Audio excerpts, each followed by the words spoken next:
Say again? So what it's all about, getting out there and, I always tell you, it's the grind, man. It is the grind. It's the grind.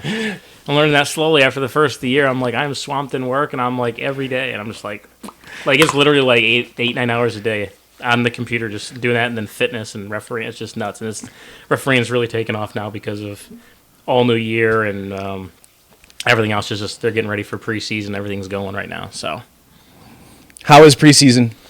Well, preseason starts typically. They'll start at the end of January, and then they'll go through. I want to say they start at the end of February, or early March for MLS, and USL is. I want to say.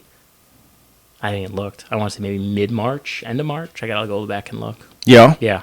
So, okay. But it's busy. I know it's really busy. It's going to start because you have a lot of foreign international teams coming over on their break right now, getting that started, and they're doing a bunch of basically, scrimmaging, whatever you want to call it, and it's just a bunch of, there's a team from Germany that's here. I think Hertha's down here. You'll get teams coming in from Brazil. You get teams coming from Argentina that just on their winter break coming in and competing. Right? Yeah. So it's nuts. Yeah. Nice. So you get to see all those crazy soccer. I always ask questions. I'm always asking questions about my roommate who we'll probably get him on the phone. Nice. I'm always asking questions about what is it like the tactics. Oh yeah.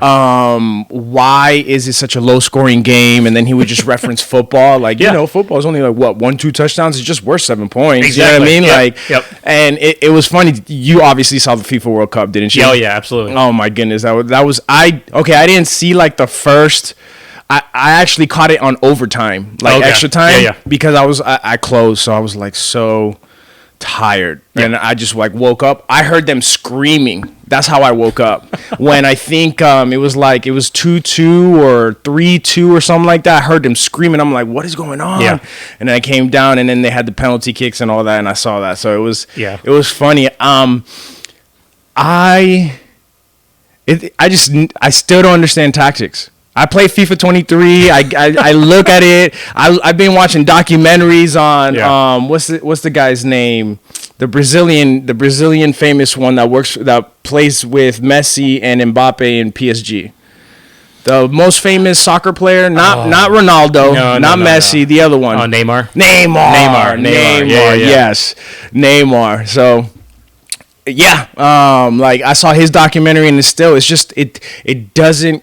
it really doesn't, how do I say, it really doesn't it's very hard for me to still a little bit understand. Yeah. I love playing it though.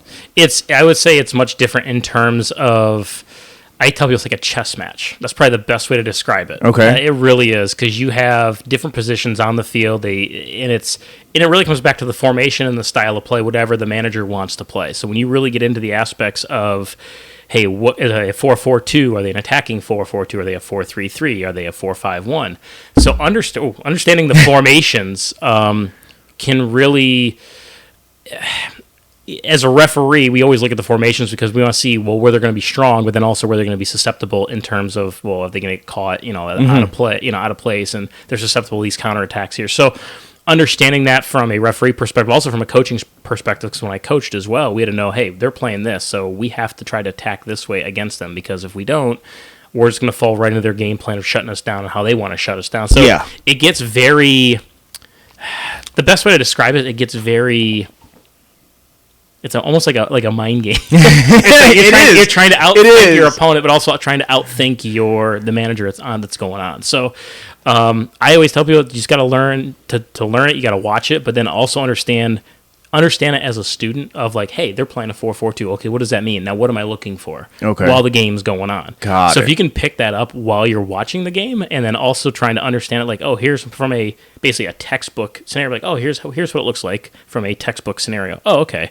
Oh, is that what they're doing? Oh, that is what they're doing. Oh, okay. And then you'll understand the correlation between the two. I see. And then the more you watch of it and the different tactics, it's interesting, and it's probably one of the most it's a thinking man's game. Yeah, there's no doubt. It's like I said, it's a chess match, but it's a thinking man's game. It is. And when I play what's it called, foosball. Oh, yeah. Because we have the small indoor court right here. It's literally right here. Oh, futsal, you mean? Futsal. Yeah. Foosball. Oh, the guy on the handles? I'm like, where's that field at? I don't know where that one's at. That's crazy, man. That's nuts. No, it's more Futsal. We play futsal, so we play either 4-on-4 or 5-on-5. Yep. So, like, I could understand, like, thinking over there, obviously, futsal is different from the expanded field of soccer. Correct. Yep. But I understand what you mean by thinking game in a sense of, like, trying to get the open man. Obviously, there's quick feed, there's dribbling. Obviously, in futsal, it's more dribbling. Yeah. You know, but I understand, like, the mental aspect of it. Yep. So that part I understand. I just don't understand, like you said, if there's a formation, what are you looking for? Yep. But hold on. Before we really, really, really get into this, hello, JJ Bilinski. Oh, how you doing? Jose, my man. Long time no see. Long time no see. Jose Baez, good to see you, my friend. Good to see you, bud. We're here at the Florida Basement Podcast. My buddy, JJ Bilinski. We go very back a long time. He's here. Almost. This is the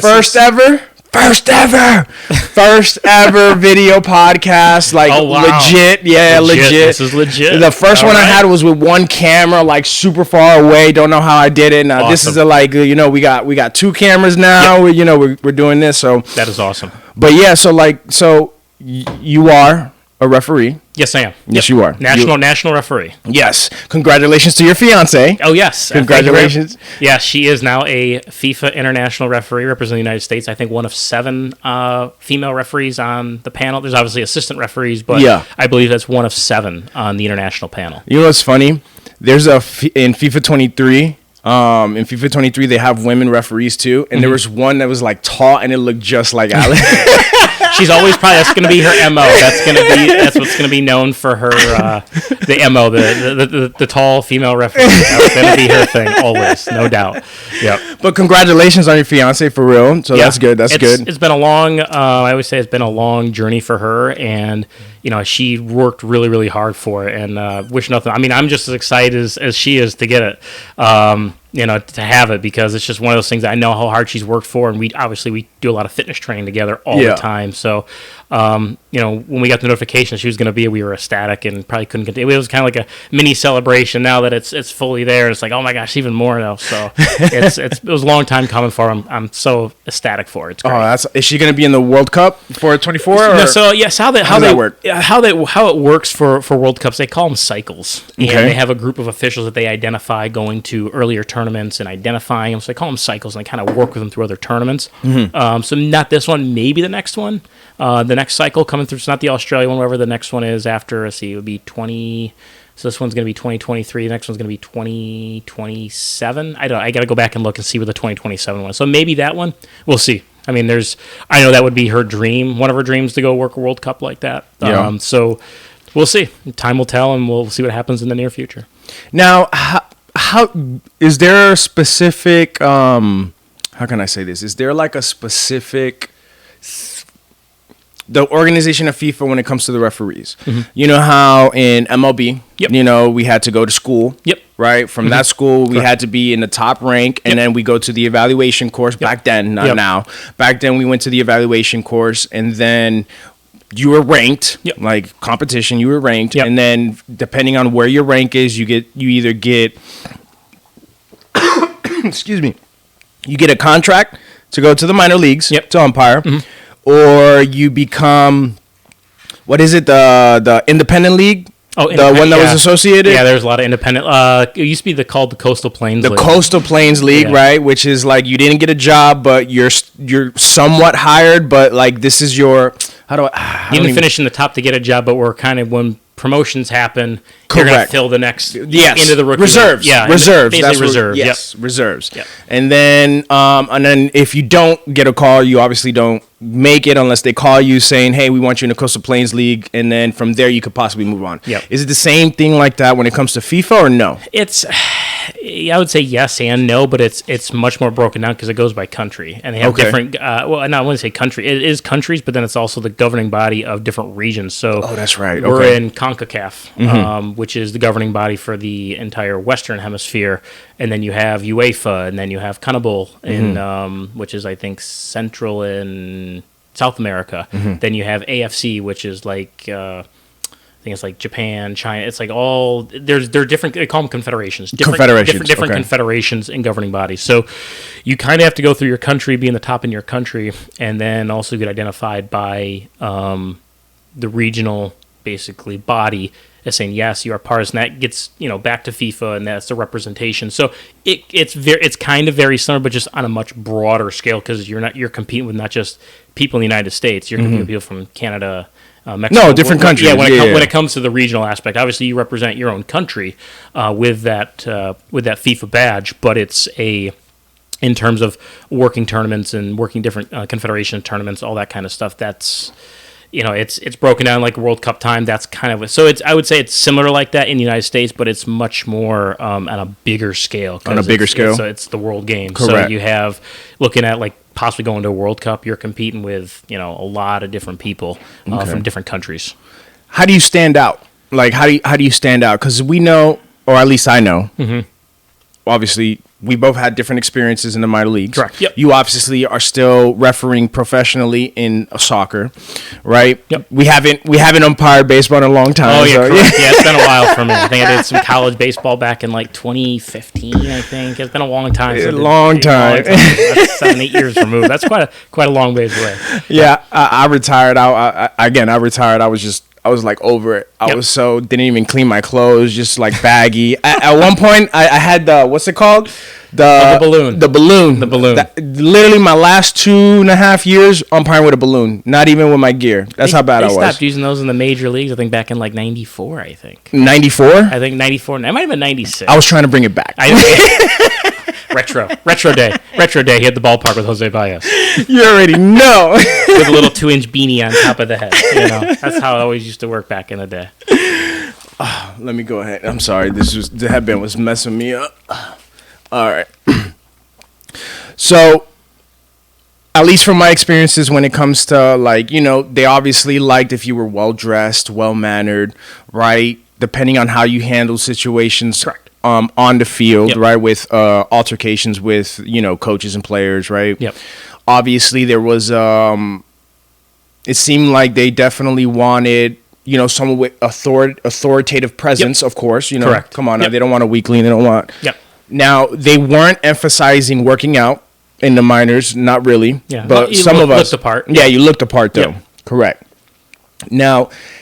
How do you set yourself apart in soccer? And this is the only reason why I'm asking this question is because for me, it's like I've been playing a lot of FIFA lately. Yeah. Okay. All right. So my thing is like, how can you determine if something is obviously it seems like there's a lot of gray area in soccer and they leave it up to you and your judgment. Yeah.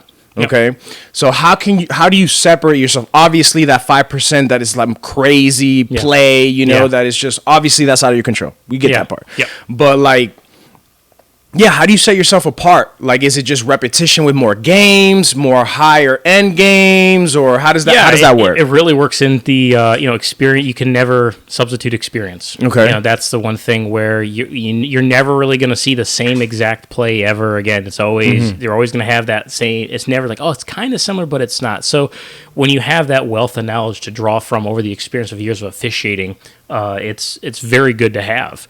And working in youth, and they always say work in youth and then work in adult, amateur, men's amateur, like Sunday League. We always used to call it Sunday League, and then get into some semi-professional and then professional, and kind of work your way through and your experience, those different experiences, those different plays. And the one thing that they always pride upon is football understanding. What does the game expect? What does the game need in this moment? So, and that comes back to team tactics and understanding. Like, hey, football understanding is, I know what's happening in the match before it happens. I can predict this. I know what's happening, or the game understands this, or the game needs this at this point. Okay. But that all comes back from experience. It comes from understanding, being a student of the game, kind of very similar in handling different situations. Yes. We talked about it at umpire school all the time, handling different situations that get put out there. Same thing with refereeing, handling those unique situations in the correct way, the best way possible, or everyone in the world understands, it's football understanding. We understand that this is meant to happen because everybody understands it, or what's expected in that situation. So, having that experience and drawing from that setting yourself apart, having that football understanding, that football mentality mind, being a student of the game is very, very important. For me, I've always prided myself on fitness. I'm a fitness guy, so you have to be fit. You have to train, and the data keeps coming back more and more that referees run the same, if not pretty much every data coming back now saying referees in the middle, the center referee is running more than central midfielders. And it's a lot of high intensity running, a lot of repeated sprint training, all that kind of stuff. So being fit and looking the part, you can't be, I don't look the part, but they always talk about the referee look, which is that lean, healthy, kind of wouldn't say it's like a marathon runner where you're too slim, but it's also not, big and bulky like a bodybuilder. They want that kind of in between. No, healthy. Yeah, healthy. A good, healthy, lean, athletic look. Yeah. Correct. And that goes because you got to be able to keep up with play for 90-plus minutes. I mean, we looked at the World Cup, like you said. Yeah. It goes to 120 minutes and then plus penalties, kicks from the mark. You go that late, you got to be able to withstand that type of effort for the duration of the match. So I think having a little bit of everything and consistency and understanding the game and knowing the rule book, we always talk about the law book. Correct. And then using we always call them FIFA considerations, which they're kind of like guidelines to follow, questions to ask, leading questions to ask when certain situations arise, while incorporating that into the laws of the game and understanding it. And then what do you mean by that? Leading questions. So they have the FIFA considerations are basically kind of like a guideline for judging certain situations on the field. So they say, is this foul, careless? Is it reckless? Is it excessive force? What does that entail? Oh, was he playing the ball? Was he? Yeah, it's in layman's terms, yes. Kind of said, well, did the opponent have the opportunity to challenge for the ball in a fair manner? So it makes they want the referee to think out there, and then to be so good at that and have that memorized that when you see it, it's so ingrained in the mind that you don't even think about it. You don't have to ask yourself that question during the run of play. You just know because it's muscle memory. Correct. Yeah.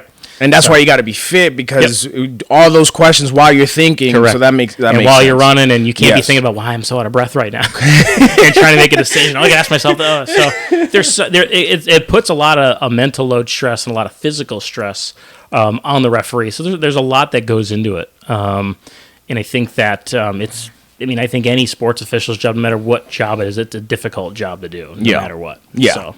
No. Officiating is, especially in the amateur level now, where they're like, I've seen more videos of umpires just calling games just because parents want to argue balls and strikes and they don't even know the game. Like I remember using all the tactics in umpire school on these, and they would just sit there like, and then you know what I mean. So it's like, and when it gets violent. Once it gets violent, but you're pro, you don't have to worry about it. You got security, Well, it's funny that I think it's and we're in a situation now where there is definitely there's a referee shortage or an official in every sport, whether it's football, basketball, baseball, hockey. They're all facing shortages. Amateur or pro, or all levels. It's kind of like across the board. Definitely in the amateur and high school and college, but even some with the pro, because it's just you have to have just like in anything, you have to have qualified people. Even in amateur, you still got to take the test. Whatever the rules test is, you still got to take and get out there.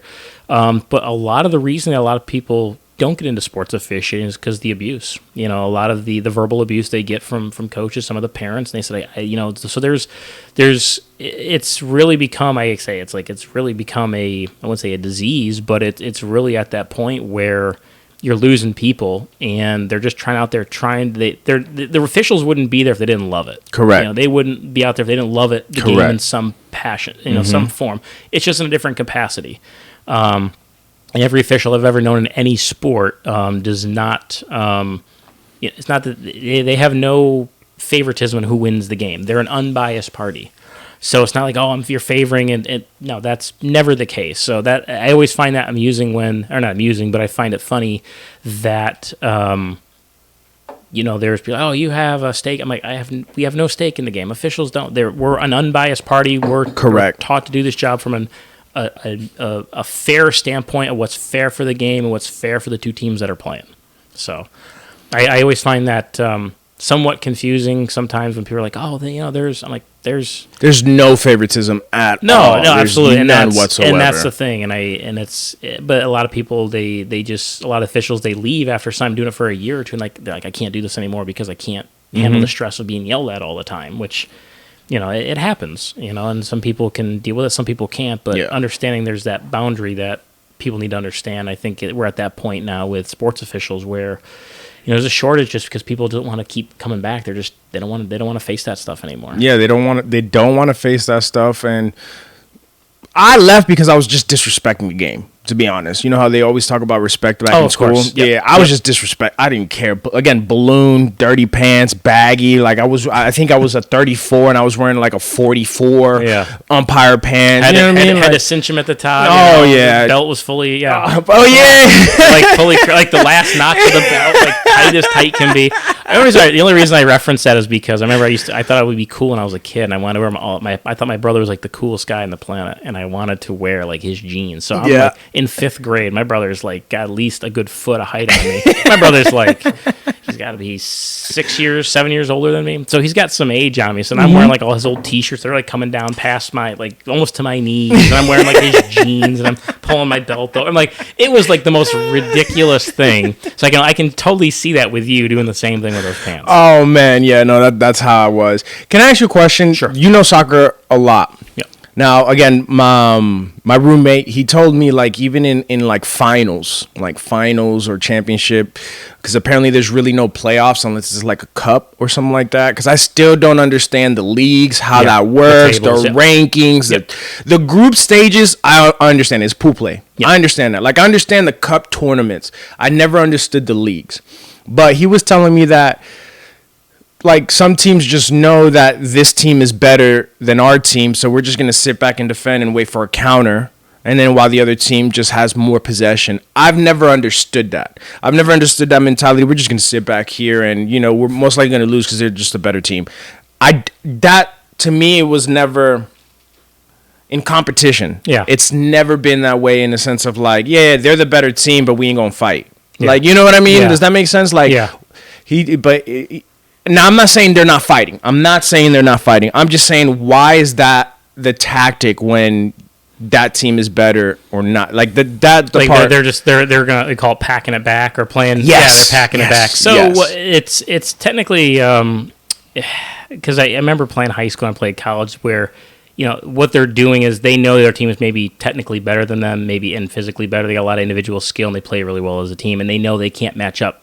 Player to player, position to position, they just can't match up with them. But what does that mean, match up? That's the part I don't understand. A long time ago, they used to, back in, when I would say football, when soccer was still in its infancy in the college game, or in the 60s, 70s here. I mean, it was here really, it was here, the turn of the century, but it wasn't like kind of organized. Yeah. So really, not having really a fully professional league established. I mean, MLS until I think it was 96. Wow. 1996. So it was, it's, as you look and you go back and look at like England, it's been there forever, 200 plus years. They've been playing soccer. So, probably not that long, but it gives you that idea of how far the U.S. is behind the 8 ball in terms of just structure in a professional league. And, so I would say we're far behind in terms of talent level, but in terms of the actual structure in the country. Okay. So, it was a foreign sport. I always laugh because if you look, when I was a kid growing up, they always called soccer the original extreme sport because it technically was. I remember as a kid, I'm like, oh, it's an extreme sport. Okay, cool. Because it was different. It was different from football. It was totally un-American. I'm like, what's this all about? So when they say match up, they kind of say who's playing opposite your position. So if we're playing a 4-4-2 and they're playing a 4-4, well, who's your opposite outside left midfielder that you're going to match up with today? Oh, that person there and they're me. So a long time ago, they never had zonal defense. It wasn't like, oh, you're gonna defend a space on this field and zonal. You'd actually match up with that person on the field. It's like, nope, you got to chase them up and down the field. So if they're coming at you on offense, you got to get back and play defense. Pressing them. Okay. Same thing. Yeah. So it was almost like man-to-man defense in basketball. Yes. Same kind of concept, right? Yes. And that would be all the way up and down the field. Correct. So I say that was kind of like your matchup. So when they know that, hey, the other guy's, he's definitely better than me, and like technically that team's probably collectively a lot better than us. A lot of teams, they'll pack it back, and what they'll do is they'll give up possession. They'll give up the possession of the attack, and then when their one moment strikes, they try to get that one opportunity to score, and they get maybe 1-0. Maybe they escape with a 1-0 victory. And what they're doing is they're giving up possession. They're weathering the storm from long range shots, and they'll just kind of pack it back and kind of force the other team to take long distance shots before they start opening them up. So it's really like, hey, we're going to put on defense, 11 guys, 10 guys on a half. Actually, it would be 11 with a goalkeeper. So we're going to put 11 guys on our half, and we're going to weather the storm in possession. We may have, 15% possession this game, but if we get our one opportunity, we score. Hey, we're up 1-0, and then we can pack it back again. So it's kind of like it's a strategy. It's a type of strategy. Okay. You don't really see that a whole lot at the professional level, but there are certain times in games when they do that. Mm-hmm. You definitely see it more at the amateur level in high school, where teams are just like, "Hey, we're up 1-0. We got 10 minutes. We're just going to put everyone back. Everyone's got to defend everyone back." And whether they kind of clog the midfield and force them to go wide, and then they got to especially with a good goalkeeper. I always said when I was a goalkeeper playing high school and college, I said if you want to give a guy an open range shot from 30 yards, free look, I can save that no problem. I can take care of that stuff. Yeah. You got to trust your goalkeeper. So if you got a goalkeeper that can handle himself and knows that he's confident in taking those long, it's got to be a ridiculous strike for them to beat me from that distance. Hey, and he does it. Well, more power to you. But there were times I think in high school and college we did that. We had to pack it back. And I'm like, yeah, give him an open foot from 35, but no closer than that. And typically you have so many guys in front of him kind of packing it in. Yeah, they wouldn't even get that close anyway. Okay, so it's a strategy that teams do use. It's just you don't see it a whole lot, but it does happen. Okay. Yep. Thank you because he didn't break it down that way. Yeah. It's in layman's terms, probably the best way to describe it. Describe it? Yeah. Okay. Dang, let's see here.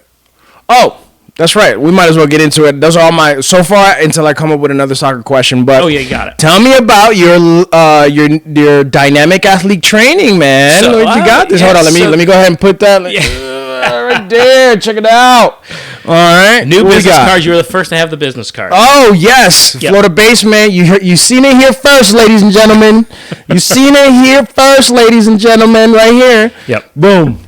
So this dynamic athlete training, so it is a company I started back in June. Okay. This past year. June 2022. With the help of my lovely fiance, Alex. She really pushed me to kind of start the business. So it is designed around soccer referee fitness training. Okay. Because fitness is such a huge part of our game and a referee's lifestyle, being fit. I started training athletes probably back in, I say 2009 is when I started doing a lot of strength and conditioning programs. I used to be a coach, college soccer coach. So I did some junior college coaching, and I was in charge of strength and conditioning in season, out of season, you name it, I did it. And then as my referee career progressed more and more, I started narrowing my focus more on my own fitness and then kind of working with other sports officials, not just soccer officials, but then obviously as that soccer started narrowing my focus more and more, I started working more with referees. So it's really it's a fitness company designed by referees for soccer referees, and it covers everything you could ever want in a training program to make sure that all the officials, whether you're an assistant referee or a referee, you have every piece of fitness covered, which is great. I call it dynamic athlete training because as referees, we have to be dynamic in our movements on the field. Facts. You got to be dynamic, and if you're not, you might cause some problems. You're not keeping up with play or moving in the right position at the right time. So being able to move quickly, moving with a purpose is what we like to call it, and that part comes back to the student of the game, reading the game properly, put myself in the best position at this time to make the correct decision or the best possible outcome for this call. So it's really I love it because it really sits near and dear to my heart, because it was something when I came through, there was really not a whole lot of training material out there when I first started getting into soccer officiating. We're going back almost 13 years now when I first got into it. So it's definitely come a long way, and there's always going to be stuff for runners and soccer players and all, but for referee specific stuff for such a different athlete, I think they're the toughest athlete to train. Having something very specific for them can be very, very beneficial. And what is some of the training entail? If you obviously, I don't want to give you your no, you're good. Yeah. So a lot of it, it's a lot of high intensity running as well as aerobic. We call it aerobic base building running. So you got to be aerobically fit for 90 minutes plus in a match. Correct. Which is basically predominantly, I tell people, aerobic is basically you're working with oxygen present in the body, in the muscle. So I say it's a talk test. If you go out for a run and you can have a conversation and an easy conversation, you're pretty much working aerobically. There's nothing really. You're not working hard. If you obviously go to like 10, and that's extreme effort to kind of put it, like I said, this is kind of like layman's term, me getting too scientific, but if you get more of like anaerobic training with, without the oxygen, and it's like it's a lot of your sprint capacity, but if you start burning up crazy and you can't even carry on a conversation, you're like, that's really high intensity training. So we try to incorporate the high intensity training in a smaller, because obviously the energy system is not going to work as well, or sustain, I should say, won't last as long at that high intensity effort. You could do, because it's all based upon what the energy system, which is a carb source, or if you're lower intensity, it's more fat derived. So it's really back and forth. So it's incorporating a lot of high intensity running, aerobic base building. We do have I call it resistance training, but you have different types of, I said weightlifting or resistance training, but you can have endurance weight training or lifting, power training, strength training. They're all kind of incorporated into that, depending on what program we're running that week or what the referee. It's all customized. A lot of them are customized. I'm slowly getting into. They're all customized workout programs designed for the referee, where they want their fitness to go and what they need, maybe some of their weaknesses they need to work on. But we're also breaking. We're slowly. We're still going to have our customized programs, but we're also kind of branching out into, maybe someone doesn't want a full 12-week one. Maybe they want a 10-week preseason prep, or they got to do a fitness test prep. They're getting ready for a fitness test. What can I do to get myself prepared for this test if I don't have any kind of training around that? So, and then we also touch on a little bit of nutritional, wouldn't say dieting. I hate the word diet, because diet means restriction. Yeah. Nutritional changes in the body, and then some supplement advice that I give out as well for different referees. I've been taking supplements for, it seems like I'm almost going on. Well, we're getting close to almost 20 years now. We're getting there. It'll be 20 years this year, and I've seen the market. So it's crazy, but all that is incorporated into. So you get cardiovascular running program. There's a strength or a resistance training, some nutritional guidelines, and then supplement advice as well. That's all kind of incorporated in our core 12-week programming right now that we're doing. Okay, which is great. Wow. So it's a 12-week program? Right now, currently, yeah. So we're doing a 12-week program. I call it the core program, because everything is kind of based, all the other programs that we've kind of spurred off that we're starting to develop more and more now is based off the core program, which is great. So that's 12 weeks. So, and the reason I call it one, it's really 3 programs in one, because each program, it's 12 weeks, but you're going to change your resistance training, or you're going to change your running intensities, your cardiovascular training, probably every 4 or 5 weeks, because the body's going to start, we call it adapting to the changes, and it's going to start adapting to the stress. So then we put different loads on the body. So typically load on the body is going to be measured through volume and intensity. Those are kind of like the two metrics that we use.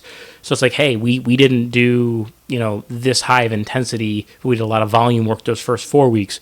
Well, now we're going to ramp you up a little differently. Maybe we're going to do a little bit more intensity. Maybe not as much volume, but it could be higher intensity. So it's going to work a totally different energy system. Okay. Now, obviously, it's focused for soccer referees, but anybody could do it. Anybody could do it. Yeah, I mean, it's really, that's the primary focus. But I do have a lot of people come up to me and they said, "Hey, like, you look like a pretty fit guy. Do you do a program?" So I kind of tell them, I said, "Yeah, I go." But realistically, it can be catered to. I've had other people, not just referees, come up to me, and I've designed programs for them too, just based upon what they want to do and what they're. Some people want to just be. They're getting ready to go for a cruise, and I want to look good in 6 weeks for a cruise, or I want to lose 10 pounds. So everyone's walks of life are different, and that's very similar to referees. I've worked with referees that want to climb and be a national referee, or get work professional games, or other referees that are like, hey, I want to be fit enough to be the best amateur I can be and get my regional badge. So I've worked with everybody you can think of, different ages, and everyone's going to have different goals put forth, which is great. So you can adapt and change and make all that kind of stuff. Oh, that's good. Okay. Yeah, no, that's awesome, man. I'm glad you're doing it. Yeah. And you said merch is coming soon? We're slowly getting some samples in right now. We're getting it out there. Yep. So we're trying to get some training tops in there. We're going to get probably some quarter zips, all that kind of stuff. We had some samples hopefully get sent out to us, and we're kind of working on some stuff. We're slowly getting into it right now. I wouldn't say they're full blown yet, but we're working on it. Definitely training tops. I think once we have when we have referees sign up, we'll get them a T-shirt, and here's our, and then you can tag us in social media with your with dynamic athlete training. And so it's everyone that I've worked with, every referee that I have worked with, they love the program. They've seen they've seen a lot of benefits from it on the field, and how well they train. I think we kind of get a mindset of what actual training is, and think, oh, this is what someone's done. But when you can kind of cater it specifically to that referee and what they want to do, it makes it personal. It makes it more personal and customized, and they notice the bigger difference because they know it was meant for me because I wanted this and this. So they know that it's not just some kind of cookie cutter type program. It's like this is their goal, and you have a pathway to your goal. Exactly right. Yep. And we base everything off of what their resting heart rate is in the morning. We look at that, looking at it as kind of like the gold standard of aerobic fitness. So we look at that, and then we kind of incorporate that into, well, how fit are they now? So we're not going to give them too much too soon. We give them too much too soon, that could be detrimental. Yeah, exactly. We don't want them, being like, oh, I'm a failure. We don't want that. No. We want them to be successful. So I always tell my referees that I work with, it's like eating an elephant. Well, how do you eat an elephant? If I'm working on my fitness, how do you eat an elephant? You can't eat it all at once. Nope. It's too big. Yeah. You got to eat them one piece at a time. One bite at a time. Same thing with fitness. You can't say, I'm going to go run a marathon. Well, have you ever run 10 miles consecutive? Well, no. Well, how do you expect to run a marathon 26.2 consecutive? You can't run 10 or 4, So we slowly kind of break it down a little bit. So we ease them into that training so they get a good baseline understanding, and then we kind of crank it up as the weeks go on and really ramp up that intensity for them, and then they love it. I mean, it's awesome. That's something I enjoy doing. I love helping referees in their fitness. It's so much fun for me. I just enjoy it. It's a passion. It's just like, I love it. It's showing. It's showing. I love it. It's like, oh, dude, I'm about to get in this and let's see. Get some sets and some reps, man. Oh man, I have my own little program that I'm doing only just to try to fit into my schedule. So I really am trying to get my abs. So I've been trying to do abs like almost every day. Yep. Doing different circuits just to try to get it because I miss them. Oh, yeah, I want to go back to high school. I remember you back when we were going to back in school, back in minor league umpire school. I remember back in I think when we stayed back after the eval course. I remember, man, I think it was me, and I think it was me, you, O'Reilly. Yeah, there was a few people that were there, and I just remember it was just I think I was the only guy that really went to the gym, but I was like, I envied you because I was like, this guy doesn't do anything, eats whatever he wants, and he's just got a ridiculous six-pack. I'm like, I can't get this guy. He's killing me. I'm like, this is nuts. Little did I know, the kid's 19 at the time, and just putting us all to shame, just with metabolism, just killing us. That was crazy. Yeah, I was not working out, but to be fair, that was all high school. All that was middle school and high school because I really was focusing and trying to be a professional baseball player. Yep. So core was perfect. I did cross country. Cross country was good. It was good to me because we had to do a lot of core workouts, and then running long distances. Hell miles is what we call them when you run around the track for 10 laps, but the laps are you got to go up and down the stairs. You know what I mean? So it was all those and planks, and it was just a bunch of core workouts with long distance running. Yep. And then when we got and then on the off season for me in baseball, it was just different. It was just a lot of resistance training, a lot of agility with cones, running up and down. I was fast, so I had 2 parachutes. I didn't have one, I had 2. Yeah. Because it's me. I always got to go a little bit more. And yeah, but that's funny. You're right. Going back to those after the evaluation course, just not working. You were the one working out. Yeah, I was, man. I remember we got games, and I'm like, I'm gonna go hit the gym, man. I want to go. We were roommates. That's right. We were. That's right. We moved. I remember that. It was because they put us in one little section before, and they brought us. We moved around because we were there for almost a good 3 weeks. I remember I went home. My grandfather just passed, and I went home after the course, and then I came back I think 3 or 4 days later. Mm-hmm. But we were there for almost 2.5, almost 3 weeks. I remember after because a lot of high school teams came down to Florida at that time, and they were in college teams. They were still playing, and they needed umpires to work. So why not use guys that were and train because we just got off of training, so now we could train everything that we. So now, everything that we did got prepped us for the season. And when we go back north, and the snow until the snow wouldn't melt in New York until sometimes it'd be end of April before you wouldn't see it would melt, but then you'd have to worry about it being so wet. And then the fields aren't prepared. Then you're really trying to. I remember in high school, we would play baseball. I was like, we wouldn't even see the field. Like, we'd be indoors from like March, right? March. Oh, it'd April? be even earlier than that. We'd be in. Yeah, I mean, you could say because if basketball season ended early for us up north in the winter, you'd be done by second week of February, third week of February. So then you go right to baseball, and you would just have basically indoors. So you'd be almost 6-7 weeks indoors in the gym in high school. You couldn't get outside. It was too cold, and the fields weren't. It was too wet. So then you had to try to squeeze in. All the games had to be done by Memorial Day. Wow. So then you're trying to go, you're trying to squeeze in maybe mid-April at best. You could get out there maybe, third week of April till, 6 weeks to try to get in 18 games. Jesus. So you're playing 2-3 games. So your pitching staff goes down pretty quick. Oh, yeah. You got guys never pitched before out there just to save some arms. Oh, yeah. No, and back in our high school, all right, I hate it. Well, we was in high school. We had 4 games straight. Oh, yeah. 4 games straight. Yeah. Wednesday, Thursday, Friday, and Saturday. And Saturday was a noon game. Yeah, in the heat. In Florida. Yeah. Oh, yeah. So he had our coach. I hate him to this day. Yeah, I do. He had our number 1 pitcher start Wednesday, full 7 innings. Oof. Had our number 2 pitcher start. I think he went 5 innings, maybe 6, and then we brought in like 2 more pitchers that were in the bullpen. Yeah. And then Friday, he had our number 1 pitcher start again. Mind you, he just pitched 7 on Wednesday, so on Friday he's pitching again. Yeah. And then on Saturday he had our number 2 pitcher. Wow. And our number 2 pitcher was gone. He was a lefty. He like in a sense of like it was three innings. Okay. And he ruined both of their arms. Their arms were after that they weren't the same when it comes to pitching. Yeah. Like they were not the same. Now I don't know them personally, but like visually from what I saw, like obviously games afterwards, like even my dad was saying, like, yo, this is crazy. How do you like? He even said, like, he obviously doesn't know baseball because how do you put a starting pitcher?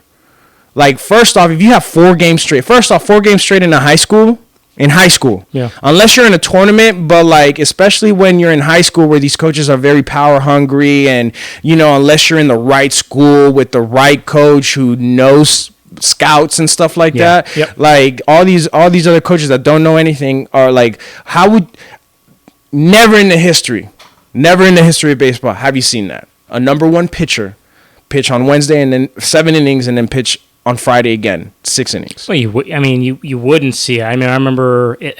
Unless you're Nolan Ryan. Well, yeah. Unless you're Nolan Ryan, or maybe even Randy Johnson. Even then, it is difficult because now that we know, we're going back 10, 12 years now? Me? Yeah. Oh boy, I was 14 years. Yeah, you wonder why there's always strain. They have pitch limits now on even the majors now. I think they put pitch limits on in the majors. And now. I think in the minors they put a pitch limit. Maybe the minors. Yeah, minors they put a pitch limit. But there's. I haven't thrown a baseball in forever. But I just remember my elbow would get so sore. So I can only imagine, like, if you're pitching that much. And I'd always say, I remember, if I pitched on a Monday, I probably wouldn't be good again until maybe Thursday or Friday. I try to only pitch 1 game a week if I could. Yeah, that's perfect. Or, you know what I mean? That's perfect. Unless you're regimented. If you're regimented, then you're different. Because Nolan Ryan used to pitch 9, 11, 12, 13 innings, and then after that, he's running and going into the gym. Yeah. Like, I've seen, there was a video of him, like, he just pitched, like, a no-hitter or a perfect game or something, and then you just see him just, like, with a towel over his head, sweating, doing the leg workouts, the leg press, and like, this one where you're sitting down and you're going up, and he was doing squats and all that after pitching. Yeah. Obviously nothing that has to do with his arms, only just legs to keep them leg strong. So it's like, unless you're regimented, or just a hero, or just a guy with superpowers, then you'll be able to do that. But yeah, no, it was high school when it came to baseball was not a good time. Only the travel ball. Travel ball is where it's at. Any kids here and go to travel ball, learn, podcast, all that, just learn and then just work out, man. Being honest, it's like because it's not. I remember playing. I was that bad story. Oh yeah. But go ahead. You remember playing? I just remember playing, and I remember I played. It was just like because I remember in Little League they had a pitch count requirement, or if you pitched, you were only allowed to pitch at the time when I played Little League. You were only allowed to pitch 6 innings per week. So if you threw a full game, you were done. Yes. But I remember if you pitched 4, you could still come back and pitch 2 more innings. 2 more innings. That was it. That was the old rule. And then they decided to go pitch count. And I think even in Little League, you see in Williamsport now, the Little League World Series, they have pitch. I mean, all that stuff, which is, I think it's great. I think it's good because it does save the arm, but then it also, unless you're practicing outside where there's no pitch count and like obviously in a game is different. Yeah. You can't simulate a game. Yeah. You can never simulate a game. Like in umpire sport. Oh yeah, yeah. You never simulate simulations. A game. Yeah, you can do game simulations, but you can never simulate a game. Yeah. But unless you unless you're practicing at it, you won't know. Yeah. Yep. But in minor leagues, I remember one of the Astros pitching coach or hitting coach, one of the two. I asked him what's your do you let starting pitchers just go if they're doing really well? 575. That's the rule. 575. 5 innings or 75 pitches. Either way. Yeah. At 5 innings, he's done. Doesn't matter if he's under 40 pitches or 30. 5 innings, 75. And look at them. They've gone to the World Series. Yeah. When we were there, it's funny because when we were in the minor leagues, we knew that the Astros had the best farm league, so we knew in a few years they were going to make the World Series multiple times. Yeah. I'm not going to go with the cheating part. I really don't know. I don't know the story. Yeah. I don't care. I don't care about baseball. Yeah. But at the same time, we knew that the Astros they had the best farm league. Wasn't there which season was it? Was it 2014, 2013 where I think the Astros farm league won every league? Wherever team they were, they won the championship on every league. They had a great farm system. I remember. I think every affiliate that they were part of, I think it was 10 leagues or whatever it was at the time. It was I think they were 1-2 or they won it. It was always 1-2. They were always in the top 2, always. Yeah, developing. So they knew how to develop their talent from the bottom up. That's for sure. Yeah. Yeah. That's great. So how you been, man? How you been? How's everything since the last time we saw? It's just busy, man. The whole thing is it's crazy. A long, I'll say 1.5 years now of just, training, getting the business up and going. I'm still on my hard training regimen. So, it's just the one day to the next trying to keep at it and trying to stay fit as best you can, whether that's through running, I think I did the high intensity run yesterday and then did a lift today, endurance lifting today. So it's busy with regular work with dynamic athlete training and then, writing programs and dealing with referees and getting the knowledge out there to them and then my own personal training on the side. And then, now that I'm newly engaged, it's just there's a lot of other stuff that's out there now. So now it's there's other stuff that, other life stuff kind of gets thrown in there now that you're engaged and, trying to plan for a wedding and all this kind of, it's life, right? They always say, oh, yeah, I'm adulting today. And that's the new term of just life, I guess. So, is that, I don't feel like an adult or being an adult today. That is what it is, right? That's the new term of I'm doing life today. It's adulting. So, no, but it's good. Right here, got it for Christmas. I don't feel like adulting today. There you go. That's someone should have trademarked that and that quote and that saying because they'd be making tons of money. I feel that's everywhere now. That's everywhere. Yeah, that is everywhere. What is your training schedule like? What is your personal training like? What do you like to do? So I used to hate running. I used to hate doing conditioning practices back in high school. I used to hate it, and now I think I love running. I love running probably more than lifting weights because it's. I don't know why. I mean, obviously it's what I do on the field when we're running, but I love it because it's it's for some reason I feel like not that I get more out of it, but I can really, really push myself to. I mean, you get muscular, fatigue from lifting, but I feel like running is really kind of like the Rocky Balboa effect. Like you just go until exhaustion, or that it tells you how hard you're really pushing yourself. So I would say depending on work when I work matches and all that kind of stuff, I'd say. I'll go through this week. So this week was let's say Wednesday. So Sunday, Saturday. So I will go back to Saturday. I typically start my weeks on Sunday. So Saturday I did a endurance lifting of the lower body, weight training, and then I think I took Sunday off to recover because my legs were still really sore. Monday I did just kind of low intensity, kind of like a aerobic building run. Did that. Then yesterday came back and did a high intensity run. Today did a upper body lift, and then tomorrow will probably be a kind of short burst explosion work, like along those lines, kind of like some short sprints. Let's see, so that makes it Friday. Friday probably be another lower body lift again, probably endurance again, kind of build the legs as always, getting blood flow. Recovery run probably Saturday, and then recover again on Sunday.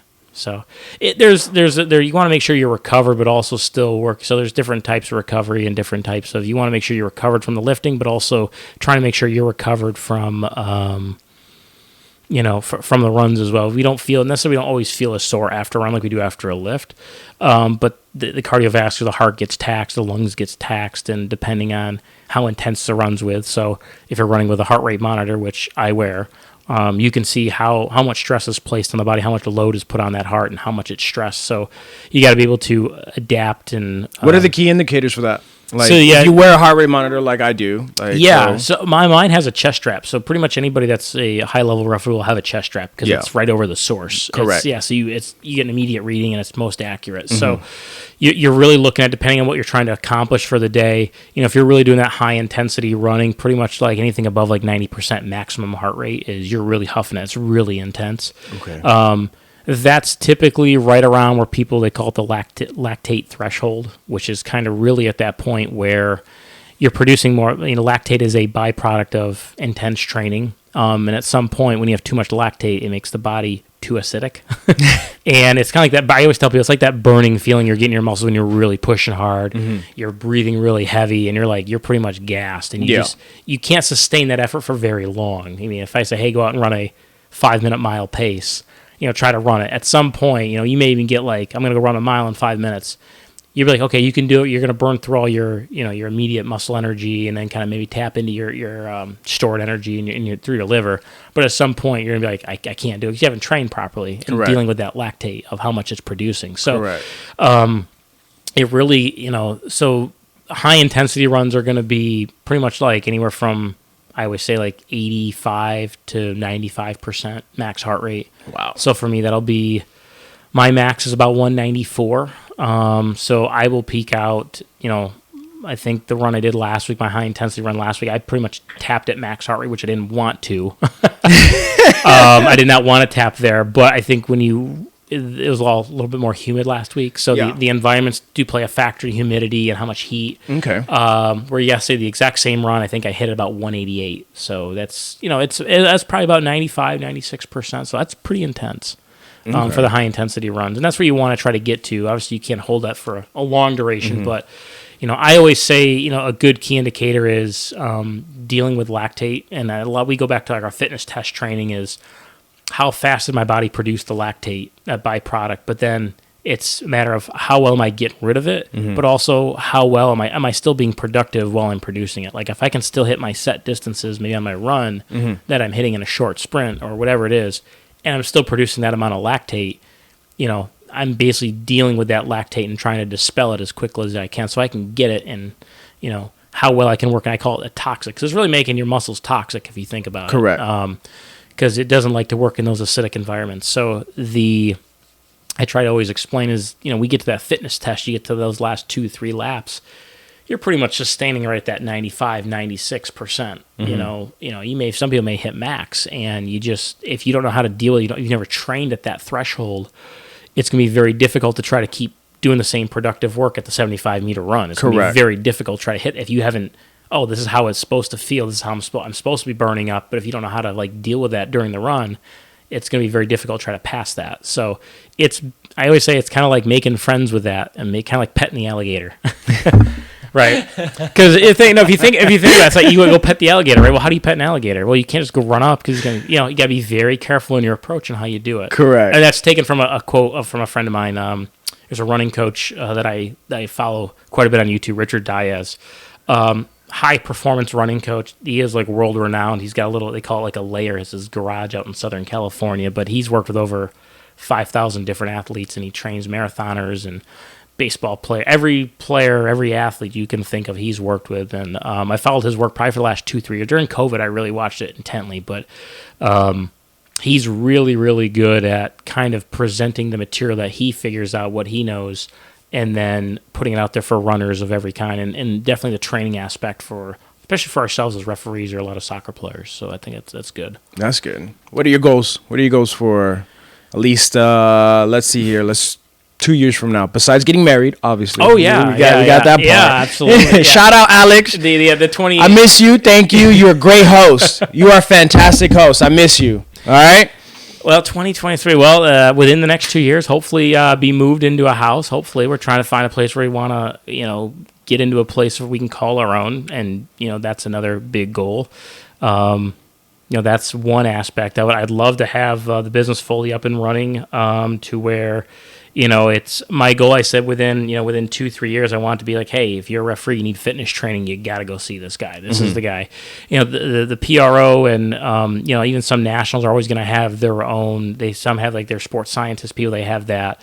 They're always going to have those. But I always felt like, there's that big gap between where there's a lot of referees that want to make it but really don't have a program, and they need something or trying to figure it out. And I felt like I kind of bridge that gap between the two and try to have like, hey, this is what it's going to look like trying to get to that next level of what the workouts are going to consist of. And if you can already kind of get this mastered, and then when you get further along in your career, you're already going to kind of be one step ahead of the game. So having that, I think, to where people are like, no, you got to go see this guy. And, the people I've reached out to, they've, there's been a lot of people throughout the country from different areas. They've really reached out to me, and they love it, and they enjoy doing the program. And, I think I've stretched with people up to, I think, the Northwest and Seattle. There's been, this past week, I've had some people reach out to me. There was one gentleman reached out to me from New Zealand. He saw one of my posts. Wow, okay. I've had a few people reach out to me from England. Had a couple, They've had a couple people from Africa reach out to me, so it's kind of hitting all different parts of the planet. Gotta love social media. It is, and that's. But it's the thing I tell people, it's the world game. Yes, and I know a lot of the testing isn't the same worldwide for fitness testing. I know England just put in their high intensity training, kind of like what we do now. I think last year they put in, or a year or two ago. Wow. So they were still doing, I think, the old testing for the referees. So I think they've put in there. So now they've kind of reached out to their people, like, well, what is this going to consist of? And we need to know. So a lot of those referees from England that are reaching out to me want to kind of know, what the high intensity fitness test is going to do, because it's a completely different way of training than the old testing, which I think was a 150 meter run with a 50 meter recovery, as opposed to the 75-25, which ideally it's the same test if you think about it, because you were doing two intervals at 150 and 50, 150 meter run, and I think it was 30 seconds is what it was, with a 50 meter 35 second 50 meter recovery. Yeah. And you were doing two of those, and that's basically one lap of the track, but you were doing two intervals. Correct. And all they did when they changed it, was they just said, no, let's make it more higher intensity. So they basically cut it, made two more intervals, and made it 75. Okay. So it's 75 meters, at least the men's FIFA test is 75 meters in 15 seconds with an 18-second 25-meter recovery. Okay. And you're going to do 4 of those, and that's one lap. You got to do 10 laps of those. So it's basically 40 intervals. So it makes you work. That's really high-intensity training. So that seems fun. Yeah, it's fun. You really got to work, and you really got to prepare for it. There's no. I always tell people, your heart rate really never comes down in that test. It pretty much, once you get it elevated, it kind of stays there. Yeah. And sometimes it does go up a little bit more, but if you've trained properly, you can reach that plateau, and you can kind of just zoom it out. Yeah. But we've reached the hour. I know you said you got to say it now. Do you want to go ahead and promote anything on Instagram? Do you want to take a break? What would you like to do? No, it's just I do have it. You already have it on there. So dynamicathletetraining.com is the website. Okay. If there's anyone needs to reach out, like I said, we are doing some revamping of the website right now. So we're going to change some stuff up in there with different customized programs in there that are reaching out if you're looking, if any referees looking for anything specifically, which is great. But yeah, if there's any questions, you can always reach out to me, info@dynamicathletetraining.com. And I appreciate it, man. Thanks for having me on. No, yeah, definitely. Anytime, man. Yeah. I appreciate it. Here it is, ladies and gentlemen. Let me see if you can see that dynamic athlete, JJ Bilinski. Hey, buddy. It was a pleasure. Thank you so much for coming, man. Of course, man. I know we've been trying to get this for like a year or so now. We have, man. So it's been a long year. I've been busy schedules, and I luckily had a break in my schedule on Wednesday of all the days. So. I can't wait. Also, send me your schedule for any games, whether it's college or pro. I'll definitely go. You got it, man. Sure thing. And if you let me know when you get your merch, and I'll wear it. I'll wear it on the podcast, dude. I'll wear it on the podcast. You know, I'll promote this, man. You my friend, bud. All right, Dynamic Athlete Training for sure. And you have the Instagram or Facebook? Is it? So it's all through. I never decided to make a business page. I took I had a marketing kind of mentor, and we kind of went through, and I was revamping all my marketing stuff. So it's really all under my under Jonathan Bilinski at Instagram. It's a personal, and then there's the link in the bio, the old standard link in bio. That's what they always say. So it's on there, and then on my Facebook, I think it's just Jonathan Bilinski, and it's all into there. There's always direct links. I'm posting pretty much every day for the most part, and getting more information out to different people, and kind of they're always like begging posts or kind of enlightening. But if you go to my website, there is definitely. I've got about 5 or 6 blogs up there right now that talk about training and nutrition while traveling for matches for referees, and the difference between a training run and a match, the difference in comparison what the data shows. So, oh, wow. Okay. So I got to check that out. Yeah, there's a lot of different stuff that's out there. And I always ask people, I say, hey, and we're going to be putting we're probably putting videos up there pretty soon too of some of the referees, either myself training or Alex training as well. So they can kind of see what we go through, and then maybe some of our clients and pass and have some of their videos as well. So.